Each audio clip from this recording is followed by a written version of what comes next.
semuanya, balik lagi sama aku Fatim di podcast Tanggal Tua Terus. Podcast ini bakal nemenin kalian buat ngebahas finansial tentunya tanpa judgement. Karena satu hal yang penting, hidup harus tetap jalan walau dompet sering tipis. Oke teman-teman, kemarin kita di episode pertama udah bahas terkait quarter life crisis. Dan ternyata banyak banget yang relate dengan topik tersebut. Nah, di episode kedua ini kita akan naik level, kita akan membahas sesuatu yang mungkin teman-teman juga sering mendapati ini, mungkin di diri teman-teman atau bahkan orang-orang di sekitar teman-teman. Kita akan membahas terkait financial trauma alias trauma keuangan. We're born at a stage where the brain isn't fully developed yet. And a lot of the final development of the brain happens outside in the world, compared to other species. And so the brain is taking in information and is putting it into categories, is making associations, is making narratives from an early age. And we start to develop these thoughts that are called money scripts. And so just like an actor is given a script and told in a scene how to act, when certain things happen around money, our brain gives us a certain thought, and then we know the script and how we're going to act. Oke, menurut jurnal Healing Financial tahun 2025, financial trauma ini adalah reaksi stres yang berkepanjangan yang muncul akibat adanya pengalaman buruk antara kita dengan uang. Nah, bahasa simpelnya adalah financial trauma ini sama dengan luka batin terkait uang. Dan penyebabnya itu bisa beragam banget. Misalkan yang pertama, teman-teman mungkin pernah melihat ayah ibu di rumah berantem soal uang.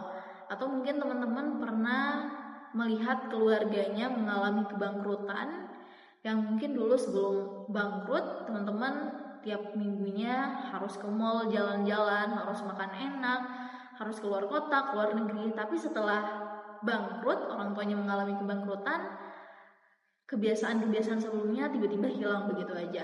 Atau mungkin teman-teman pernah menabung, punya tabungan dalam jumlah yang besar, 10 juta, 15, atau bahkan mungkin di bawah itu.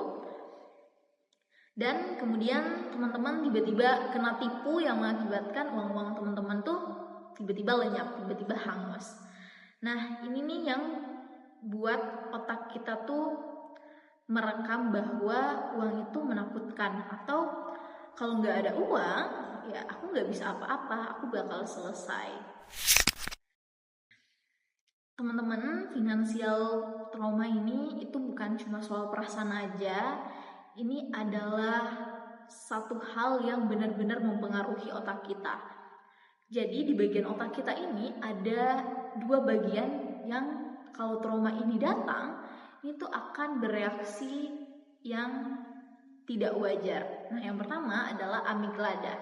Amigdala ini adalah bagian dari otak yang fungsinya untuk merasakan ketakutan. Nah, kalau trauma ini datang, ketakutan ini bisa menjadi overaktif. Jadi teman-teman akan mengalami ketakutan yang tidak biasa. Kemudian yang kedua ada bagian otak namanya prefrontal cortex atau bagian otak yang tugasnya adalah berpikir secara logika.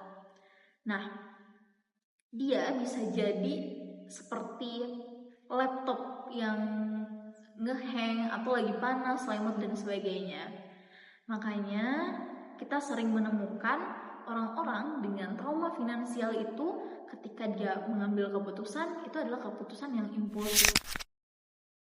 Yang lebih menarik adalah ternyata financial trauma ini itu bisa diwariskan ke generasi kita berikutnya. Mungkin kamu yang dari kecil sering mendengar kata uang itu bikin susah, hidup itu berat, kita harus hemat mati-matian. Otak kecil kita akan merekam itu sebagai kebenaran hidup. Makanya kita tumbuh dewasa dengan ketakutan, takut miskin, takut nggak punya apa-apa, takut nggak jadi apa-apa, takut kelihatan kurang. Padahal mungkin secara finansial teman-teman jauh lebih baik dibanding finansial orang tua teman-teman. Ya, tapi namanya trauma, ketakutan itu akan selalu menempel.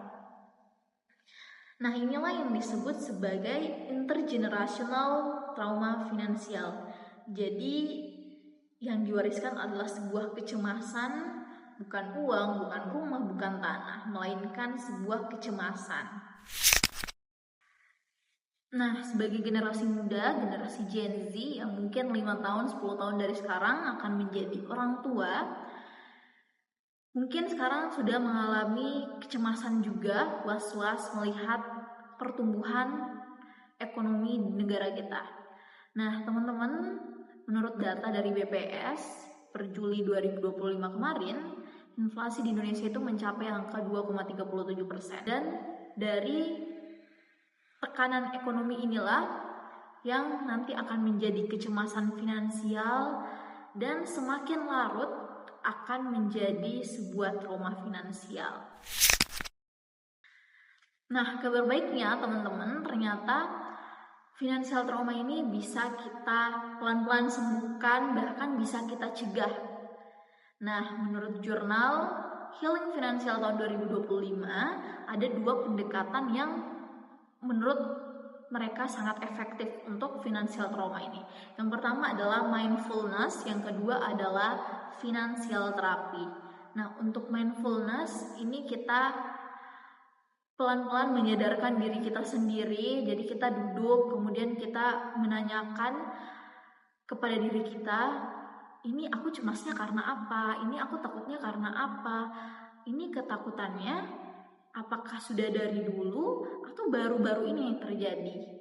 Mindfulness ini ngebantu banget otak kita untuk sedikit lebih rileks, buat otak kita gak terlalu panik, dan ngebantu otak kita sedikit lebih dingin. Kemudian yang kedua ada namanya financial therapy. Jadi financial therapy ini adalah gabungan dari psikologi dan edukasi finansial. Nah, jadi kita nggak belajar soal ngatur duit aja, tetapi kita juga belajar bagaimana persepsi atau pandangan kita terhadap uang. Ada sebuah metode namanya naratif finansial terapi. Metode ini artinya gimana kita menulis kembali cerita-cerita kita terkait uang. Mungkin yang awalnya dari uang itu menakutkan menjadi uang itu adalah sesuatu yang perlu aku pelajarin. Nah, dari sini teman-teman kita akan pelan-pelan menyehatkan kembali hubungan kita dengan uang. Kita akan kembali memiliki hubungan yang tentunya tidak toksik dengan uang.